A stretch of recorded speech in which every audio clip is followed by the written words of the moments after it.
عنکبوت کہتے ہیں مکڑی کو، مکڑی تو اس کی مثال اللہ پاک نے دی۔ جو مکڑی کا جالا ہوتا ہے یہ کونوں میں لگ جاتا ہے، وہ آرام سے اس کو یوں کرو نا تو وہ فوراً ختم ہو جاتا ہے، یعنی اس کا بڑا گھر ہے۔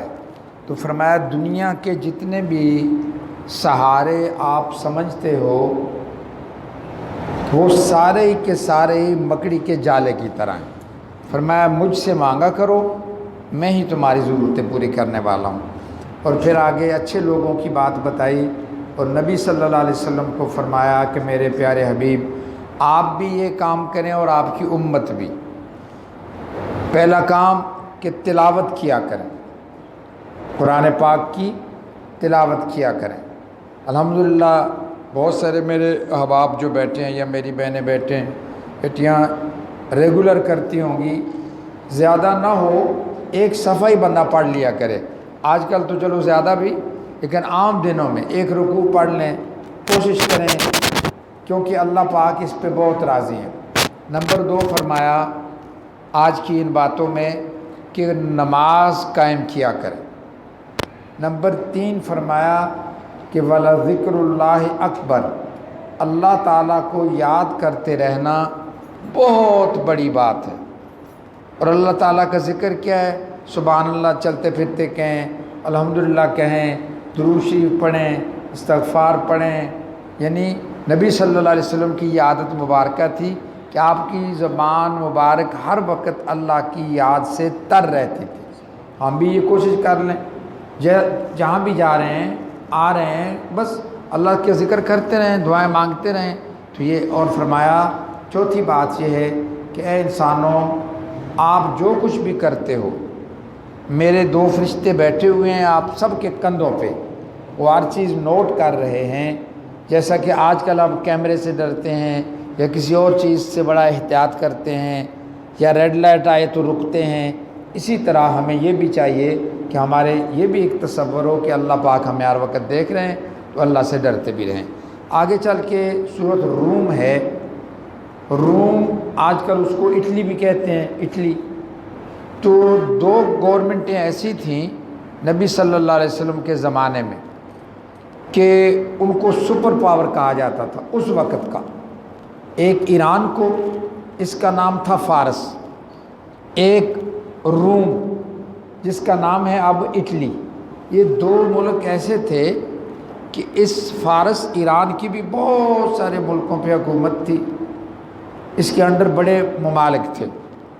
اسی طرح جو روم ہے اس کی بھی بڑی حکومت تھی، البتہ روم والے عیسائی تھے اس زمانے میں، زیادہ تر گورنمنٹ لیول پہ جو لوگ تھے وہ عیسائی، اور ادھر جو تھے ایران میں یہ لوگ زیادہ آتش پرست تھے، آگ کو پوجنے والے۔ اس وقت جب نبی صلی اللہ علیہ وسلم بھی ان کے زمانے میں، چنانچہ کفار مکہ وہ تو بت پرست تھے، وہ خوش ہوتے تھے جب ایران کچھ علاقوں کو فتح کرتا یا کسی کو شکست دیتا، فتح کر لیتا اور یا شکست اور جب روم ہارتا یا اس کو پریشانی بنتی تو مکہ کے کافر خوش ہوتے، کیونکہ وہ عیسائیوں کے خلاف تھے، تو اس پہ خوش ادھر۔ تو اللہ پاک نے یہ صورت نازل فرمایا کہ ابھی تو بہت سارے علاقوں پہ فارس قبضے کر رہا ہے، لیکن عنقریب ایسا وقت آئے گا کہ جس میں یہ روم جو ہے نا اٹلی یہ جیتے گا اور ایران ہار جائے گا، اور مسلمان بھی خوش ہوں گے اور باقی لوگ بھی خوش ہوں گے۔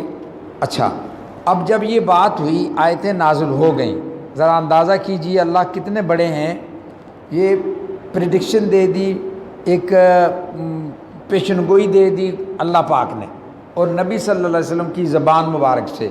جیسے آج کل امریکہ ہے سپر پاور کہتے ہیں، اور رشیا کو بھی یہ بھی ہے، چائنا ہے، یہ 2-4 ملکوں کا آپس میں وہ مقابلہ ہے۔ تو کوئی یہ کہے، مثال کے طور پہ کوئی بندہ کہے کہ جی نیپال والے یا سری لنکا والے پرسوں یا 10 دن میں یا مہینے میں امریکہ پہ قبضہ کر لیں گے۔ چھوٹے سے کسی ملک کا نام لے کے کوئی کہہ دے کہ جناب قبضہ ہو جائے گا، اور امریکہ گیا اور یہ سری لنکا اس کو ہرا دے گا، یا ایسے کوئی چھوٹا سا ملک ہو، تو بندے کی سمجھ میں نہیں آئے گی، یار یہ کیسی بات کہہ رہا ہے۔ اسی طرح اس وقت تھا کہ روم جیتے گا، یہ امپاسبل ہے، ناممکن ہے۔ تو لوگوں نے آپس میں شرطیں بھی لگا دی۔ ایک بہت بڑا کافر تھا، اس نے حضرت صدیق اکبر رضی اللہ عنہ کے ساتھ شرط لگا دی کہ اگر روم جیت گیا 9 سال کے اندر بھی، 9 سال کے اندر اگر روم جیت گیا اور وہ بڑی سپر پاور بن گئی، تو بھائی میں آپ کو، کس کو؟ صدیق اکبر رضی اللہ عنہ کو، میں آپ کو 100 اونٹ دوں گا۔ اس وقت یہ شرطیں لگانا یا ایسا یہ منع نہیں تھا، ابھی سارے کام منع نہیں ہوئے تھے، کیونکہ پرانا کام چلا آ رہا تھا، الٹ پلٹ شرابیں بھی باقی بھی، اس آہستہ آہستہ روکا گیا۔ تو اس وقت شرط لگانی منع نہیں تھی، جوا جیسے کہتے ہیں تقریباً۔ تو اس کافر نے کہا، اور میرے ذہن میں نام نہیں آ رہا، بڑا مالدار، اور ادھر صدیق اکبر رضی اللہ عنہ بھی مالدار، تو کہنے لگا کہ بھائی سنو، آپ کے پیغمبر صلی اللہ علیہ وسلم نے یہ کہا ہے کہ روم جیتے گا اور وہ ہی سپر پاور ہوگا، تو 9 سالوں میں اگر روم جیت گیا تو میں آپ کو 100 اونٹ دوں گا، اور اگر روم سپر پاور نہ بنا تو پھر آپ مجھے 100 اونٹ دینا۔ انہوں نے کہا ٹھیک ہے جی، ہو گئی گا۔ اب اس پہ ہو گیا ایگری، لوگوں نے بھی دیکھا۔ لیکن ابھی ان آیات کے نازل ہونے کے بعد ابھی 5-6 سال ہی گزرے تھے، ادھر بدر میں اللہ نے مسلمانوں کو فتح دے دی۔ بدر یاد ہے پچھلے دنوں گزرا، 313 صحابہ کرام رضوان اللہ علیہم اجمعین، اور انہی دنوں میں خبر آ گئی، دنیا نے دیکھ لیا کہ روم جیت گیا، روم جیت گیا، وہ سپر پاور بن گیا۔ لیکن عجیب بات یہ ہوئی کہ وہ جس کافر نے کہا تھا نا کہ میں 100 اونٹ دوں گا اگر روم جیت گیا اور سپر پاور بنا، اللہ کی شان، وہ کافر اس اعلان سے پہلے ہی بیچارہ مر گیا۔ لیکن اس کے بیٹے بڑے کافر تھے، لیکن بڑے غیرت میں تھے، ان کو پتہ تھا کہ ایگریمنٹ لکھا ہوا ہے، بنا ہوا ہے۔ تو وہ صدیق اکبر رضی اللہ عنہ کے پاس آئے اور کہنے لگے کہ بھئی آپ جیت گئے ہو، کیونکہ آپ کے پیغمبر علیہ السلام نے یہ کہا تھا کہ روم جیتے گا اور وہ فارس ہارے گا، تو اب وہ جیت گیا ہے، ہمارے ابو نے آپ سے وعدہ کیا تھا 100 اونٹ دینے کا، تو ہم 100 اونٹ دینے کے لیے ہم تیار ہیں۔ ابو تھے مر گئے، لیکن ہم دیتے ہیں۔ چنانچہ صدیق اکبر رضی اللہ عنہ نے نبی صلی اللہ علیہ وسلم سے یہ بات بتائی ان کو، تو آپ نے فرمایا کہ نہیں، ان سے اونٹ نہ لو، اب شرط لگانا منع ہو گیا۔ چنانچہ انہوں نے یہ کیا۔ بہرحال اللہ کی شان ہے، اللہ کی طاقتیں۔ آگے چل کے سورۃ لقمان شروع ہوتی ہے، اس میں بہت ساری باتیں ہیں، لیکن چونکہ مختصر سی بات ہوتی ہے، اس میں ایک تو یہ یاد رکھیں کہ بعض علماء کرام اور تفاسیر والے کہتے ہیں کہ لقمان ان کو علیہ السلام کہا جائے کہ وہ پیغمبر ہے، اور بعض کہتے ہیں وہ حکیم ہوئے، تو ان کے نام پہ اللہ نے سورت نازل کی۔ اس میں کوئی ایسی فکر کی اور جھگڑے کی اور اس کی بات نہیں ہے کہ جو قیامت کو بھی یہ سوال نہیں ہوگا کہ وہ پیغمبر تھے یا حکیم تھے، ہو سکتا ہے دونوں پیغمبر بھی ہوں حکیم بھی ہوں، جیسے کل گزرا سلیمان علیہ السلام پیغمبر بھی ہیں بادشاہ بھی ہیں۔ بہرحال انہوں نے اپنے بیٹے کو بڑی وصیتیں کی ہیں، نصیحتیں کی ہیں، ان نصیحتوں کا یہاں ذکر ہے۔ وہ کہتے ہیں میرے بیٹے، وہ نصیحتیں کر رہے ہیں کہ پتر تکبر نہ کیا کر، شرک نہ کیا کر، اور کسی کی بات سننی ہو تو دھیان سے سنا کر۔ کوئی غریب بندہ بھی بات کر رہا ہو نا تو ایسے نہ کیا کر کہ منہ ادھر کر لیا، اور امیر بندہ ہو تو بڑا غور سے بات سنی، ایسے نہ کیا کر، اور اکڑ اکڑ کر زمین پہ نہ چلا کر، اور بہت اونچی آواز بھی نہ کیا کر، اور یعنی یہ وہ نصیحتیں کر رہے۔ تو یہ نصیحتیں اللہ تعالیٰ کو پسند آئیں، تو اس قرآن میں بھی ان کی بات کر دی۔ اور اس صورت کی آخری آیت تو بہت ہی عجیب ہے، وہ یہ ہے کہ اس سے پہلے ایک بات بتاؤں کہ فقہ کے بڑے 4 امام ہیں، یقیناً آپ کے علم میں ہوگا، ہم حنفی ہیں، ہم جو ہیں ہم امام ابو حنیفہ رحمۃ اللہ علیہ کو فالو کرنے والے ہیں، اہل سنت والجماعت ہیں۔ اچھا، اسی طرح بعض لوگ ہیں شافعی، وہ بھی ٹھیک ہیں۔ اسی طرح بعض لوگ ہیں حنبلی، یہ دنیا لیول پہ میں بتا رہا ہوں، پوری دنیا۔ اور ایک ہیں مالکی۔ 4 بڑے بڑے امام ہوئے ہیں فقہ کے، چاروں برحق ہیں۔ ٹھیک ہے، جو جس کو فالو کرے، لیکن جس کو کرے پھر ایک ہی کو کرے، تاکہ وہ مکسنگ نہ ہو، سب قرآن و حدیث سے اپنی چیزیں ثابت کرتے ہیں۔ تو امام مالک رحمۃ اللہ علیہ کو اللہ نے دولت بھی بڑی دی تھی، لیکن عجیب عشق تھا نبی صلی اللہ علیہ وسلم کے ساتھ کہ کسی کو بتاتے نہیں تھے، اور مدینہ منورہ میں ہی رہتے تھے، باہر بھی نہیں جاتے تھے زیادہ۔ جیسے یہ ایریا ہے نا، رم جم، یہ گلشن عثمان، یہ، لیکن باہریہ ٹاؤن الگ ہے، سراب گوٹھ ادھر ہے، سادی ٹاؤن ادھر ہے۔ تو اسی طرح مدینہ منورہ کی جو حدود تھیں، یہ اس سے بھی باہر زیادہ نہیں نکلتے تھے۔ دولت بڑی تھی، پیسے بڑے تھے، لیکن حج بھی ایک ہی کیا، کیونکہ مدینہ منورہ سے مکہ مکرمہ وہ 450 450 کلومیٹر ہے، ایک ہی حج کیا۔ اور زندگی میں ایک ہی فرض ہے، جتنی مرضی دولت آ جائے، بہرحال ایک حج کیا۔ اب لوگ پیسہ بڑا ہے، بانٹتے بھی تھے، دیتے بھی تھے لوگوں کو، لیکن حج پہ نہیں جا رہے ہیں۔ تو کئی لوگ کہتے تھے کہ آپ ایک ہی حج کیا ہے جی، نہ آپ عمرہ کرتے ہیں اور نہ حج، کہتے بس ٹھیک ہے۔ اچھا، رہتے مدینہ منورہ کے اندر، تو کرتے کرتے ایک دن ان کو خواب آئے، امام مالک رحمۃ اللہ علیہ کو، جو یہ سورۃ لقمان ہے نا، اسی سے ریلیٹڈ ہے وہ خواب۔ آج کی جو منزل پڑھی گئی اس سے ریلیٹڈ ہے، یہ اس سے ملتا ہے یہ خواب۔ کیوں میں بتا رہا ہوں؟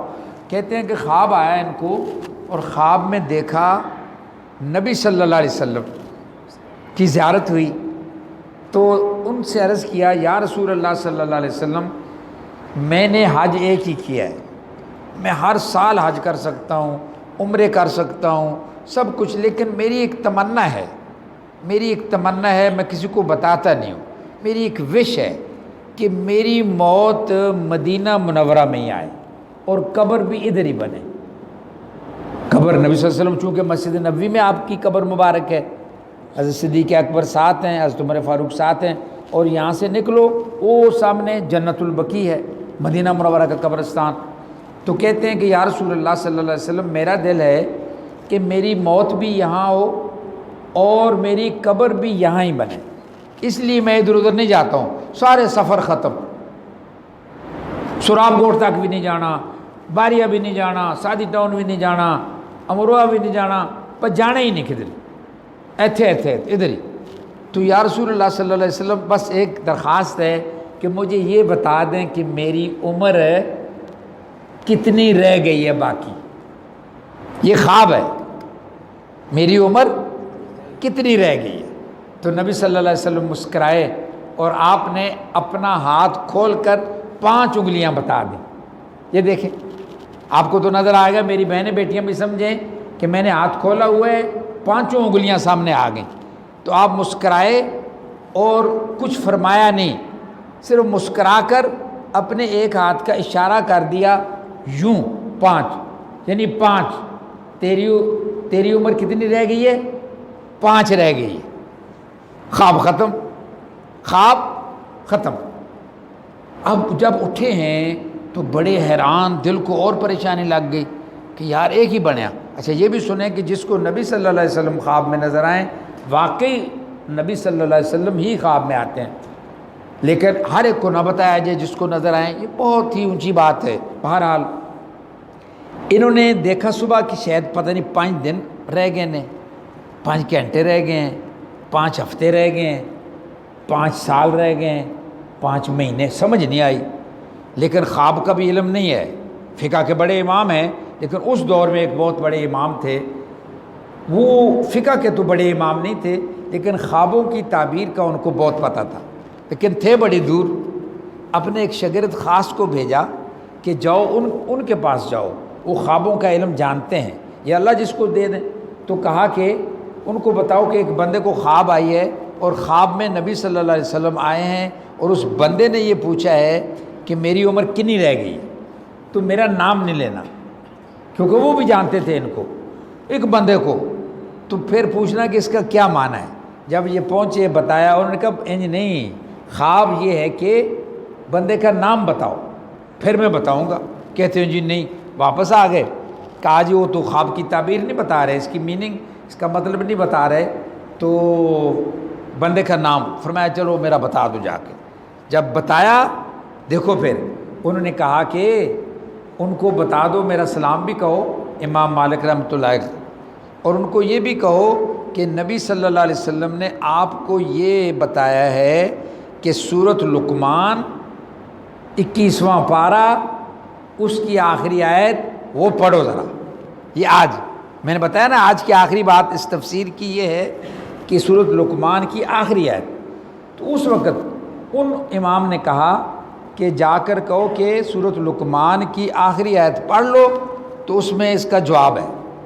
تو وہ کیا ہے آیت؟ وہ ہے آیت، فرمایا دیکھنا، نمبر 1، ان اللہ عندہ علم الساعہ، اللہ تعالیٰ فرما رہے ہیں آج کی بات کہ قیامت کی خاص ڈیٹ، سن، ٹائم فکس کسی کو نہیں پتہ۔ ہاں یہ پتہ ہے، اور وہ بھی صرف نبی صلی اللہ علیہ وسلم کو بتایا اللہ پاک نے، اور آپ نے ہمیں بتایا کہ قیامت جب آئے گی وہ جمعے کا دن ہوگا، یہ سنا ہے نا آپ نے، اور محرم کی 10 تاریخ ہوگی۔ یہ بھی دیکھ لیں، محرم اسلامی سال کا پہلا مہینہ ہے، اور بہت سارے لوگ صدیوں سے اللہ والے، جب بھی میچنگ ہوتی تھی نا، پتہ چل جاتا تھا کہ شک جیسے پڑتا ہے کہ چاند نظر آئے گا کہ 10 محرم ہوئے گی تو جمعہ بھی آ رہا ہے، تو بڑے بڑے اللہ والے ڈرے ہوئے ہوتے تھے کہ شاید ایس جمعے نو آ ہی نہ جائے گا۔ لیکن بہرحال چونکہ سن نہیں بتائی گئی، 2 چیزیں آپ نے بتا دیں، جمعے کا دن اور 10 محرم، لیکن سن، ایئر نہیں بتایا۔ تو اس آیت میں اللہ بتا رہے ہیں کہ قیامت کا فکس پکا علم اللہ تعالیٰ کو ہے۔ وہی ان اللہ عنده علم الساعہ وینزل الغیث، نمبر 2، بارش کتنی ہوگی، کہاں ہوگی، آج کل موسمیات والے یہ تو بتاتے ہیں کہ یہ کب ہوئے گی، لیکن کتنی دیر چلے گی، یا نقصان ہوگا، نفع ہوگا، کیا ہوگا، انہیں یہ مشینوں سے پتہ کر لیا تھوڑا تھوڑا تو کوئی بات نہیں، لیکن فرمایا فکس نہیں پتہ کسی کو۔ وَيَعْلَمُ مَا فِي الْأَرْحَامِ، اور ماں کے پیٹ میں کیا ہے، آج کل ڈاکٹر بتاتے بھی ہیں، لیکن وہ نیک ہوگا، بد ہوگا، جنتی ہوگا، جہنمی ہوگا، امیر ہوگا، غریب ہوگا، خوش نصیب ہوگا، بد نصیب، اللہ کو ہی پتہ ہے۔ اور نمبر 4 کہ کل آپ نے کیا کرنا ہے، وَمَا تَدْرِي نَفْسٌ مَاذَا تَكْسِبُ غَدًا، کل کیا کرنا ہے۔ حالانکہ میرے اور آپ کے بڑے پروگرام ہوتے ہیں کہ اے کرنا ہے، اے کرنا، ہوتے بھی ہیں، اللہ پورے بھی کر دیتے ہیں، لیکن بہت ساری دفعہ آپ نے دیکھا ہوگا کہ وہ کام نہیں ہوتا ہے، اچانک کوئی اور کام پڑ گیا، اچانک کوئی مسئلہ بن گیا، تو فرمایا فکس کوئی بھی نہیں بتا سکتا کل۔ یہ 4تھی بات۔ اور 5ویں، وَمَا تَدْرِي نَفْسٌ بِأَيِّ أَرْضٍ تَمُوتُ، اور فرمایا کسی کو بھی نہیں پتا کہ کون سی جگہ پہ اس نے مرنا ہے، موت کی جگہ کسی کو نہیں۔ یہ نبی صلی اللہ علیہ وسلم نے آپ کو یہ اشارہ کیا ہے، فرمایا اللہ کو یہ علم ہے۔ چنانچہ اس خواب کے بعد بھی امام مالک رحمۃ اللہ علیہ پھر بھی حج عمرے کے لیے نہیں گئے، انہوں نے کیا پتہ ہی کوئی نہیں موت کدھر آ جائے، کئی دن لگتے تھے اس وقت جاتے ہوئے۔ اس لیے بھائی ہمیں بھی یہ چاہیے کہ ہم بھی موت کو بھی یاد رکھیں اور اللہ تعالیٰ سے تعلق بنائیں۔ اور آج کی ایک سنت یہ ہے، سنت عمل جو 100 شہیدوں کا ثواب ملے گا۔ فرمایا بازار سے گزرتے ہوئے، دیکھیے یہ سب بازار ہی ہیں، ہم نکلیں گے کہ دکان ہے اور جاتے ہیں ادھر ادھر دکانیں شکانیں، تو فرمایا بازاروں سے گزرتے ہوئے عورت ہو یا مرد، جو بھی انسان 4تھا کلمہ پڑھ لے، لا الہ الا اللہ وحدہ لا شریک لہ لہ الملک و لہ الحمد، بہت سارے احباب کو یاد ہوگا، نہیں تو بندہ یاد کر سکتا ہے جو کلمے 6 ہیں، پہلا، دوسرا، تیسرا، چوتھا، 4تھا کلمہ کے جو الفاظ ہیں، فرمایا جو انسان بھی یہ بازار سے گزرتے ہوئے پڑھے گا تو اس کو اللہ پاک 10 لاکھ نیکیاں دیں گے۔ سبحان، کتنی؟ 10 لاکھ۔ نمبر 2، اس انسان کے عورت ہو یا مرد، امیر ہو یا غریب، اس بزنس مین ہو یا عام گزر رہا ہے، وہ پڑھے گا جو بھی ایک دفعہ کلمہ پڑھنے پہ اس کی 10 لاکھ بدیاں، اس کے گناہ اللہ تعالیٰ مٹا دیں گے۔ 10 سے 10، 20 لاکھ کا پیدا ہو گیا۔ نمبر 3 فرمایا کہ اس کے درجے اللہ جنت میں 10 لاکھ اوپر کر دیں گے، جنت میں 10 لاکھ درجے اس کے بلند ہو جائیں گے۔ چھوٹا سا عمل ہے، دیکھیں میں پڑھتا ہوں، یہ کلمہ بھی 3-4 طرح سے احادیث میں آتا ہے، ایک طریقہ میں بتا دیتا ہوں، باقی تھوڑا تھوڑا فرق بھی ہے، کوئی بات نہیں، جو بھی آپ کر لیں۔ لا الہ الا اللہ وحدہ لا شریک لہ لہ الملک ولہ الحمد یحیی و یمیت وہو حی لا یموت بیدہ الخیر وہو علی کل شیء قدیر۔ ایسے بھی ہے، اس کے اور الفاظ بھی ہیں، ذل جلال والاکرام بھی ہے، کسی میں یحیی و یمیت نہیں بھی۔ بہرحال یہ کلمہ آپ اور میں کوشش کریں یاد کرنے کی، اور جب بھی پڑھیں گے تو انشاءاللہ کتنا فائدہ ہوگا؟ 30 لاکھ کا۔ دنیاوی لحاظ سے اگر کوئی ہمیں کہہ دے کہ فلاں بازار سے گزرتے ہوئے جو عورت کوئی مرد ہمیں کلمہ سنائے اس کو 30 لاکھ روپے دیں گے، پھر انشاءاللہ میں تو بھائی سب سے زیادہ پہلے پڑھوں گا، یاد بھی کروں گا، نہ یاد ہوا اور بار بار جاؤں گا پھر بھائی چلو مفتاں دا ہر پھیرے پہ 30 لاکھ مل رہا ہے، 30 لاکھ مل رہا ہے، جمع کری جاؤ بھائی۔ اگر کسی گورنمنٹ کی طرف سے ایسا اشارہ ہو جائے تو ہم سب یاد کریں گے، لیکن یہاں تو بھائی میرے پیاروں اور میری بہنوں بیٹیوں، یہ تو نبی صلی اللہ علیہ وسلم نے فرمایا ہے کہ جو بھی یہ چوتھا کلمہ پڑھے گا، حدیث شریف میں چوتھے کلمے کا یہ نہیں لکھا کہ چوتھا کلمہ، حدیث شریف میں الفاظ ہیں یہ، پھر بعد میں ایسا کیا گیا کہ پہلا، دوسرا، تیسرا، چوتھا کلمہ، 5واں، 6واں، تو اس کی کوشش کریں انشاءاللہ۔ تو فائدہ کتنا ہے؟ 10 لاکھ گناہ مٹے، 10 لاکھ نیکیاں لکھی گئیں اور 10 لاکھ درجے بلند ہوئے۔ اللہ ہمیں عمل والا بنائے۔ الحمدللہ رب العالمین والعاقبۃ للمتقین والصلاۃ والسلام علی رسول النبی الکریم۔ یا اللہ کرم کے عافیت کے معاملے فرما دیجیے۔ یا اللہ جو میری بہنیں بیٹیاں جو میرے پیارے پڑھتے ہیں یہ بہت اچھی بات ہے، اور جو نہیں پڑھتے ان کی علم میں نہیں تھا وہ یاد بھی کر لیں یا اللہ، اور ہم پڑھا بھی کریں، ہمیشہ اپنی یاد کی توفیق نصیب فرما دیجئے، ہمارے گناہوں کو معاف کر دیجئے، دنیا اور آخرت کی رسوائیوں سے بچا لیجئے، دنیا اور آخرت کی خوشیاں نصیب فرما دیجئے، ہم سب کے حال پہ رحم فرما دیجئے، ہم سب کی دلی نیک مرادیں پوری فرما دیجئے۔ وصلی اللہ تعالی علی خیر خلقی محمد و آلہ۔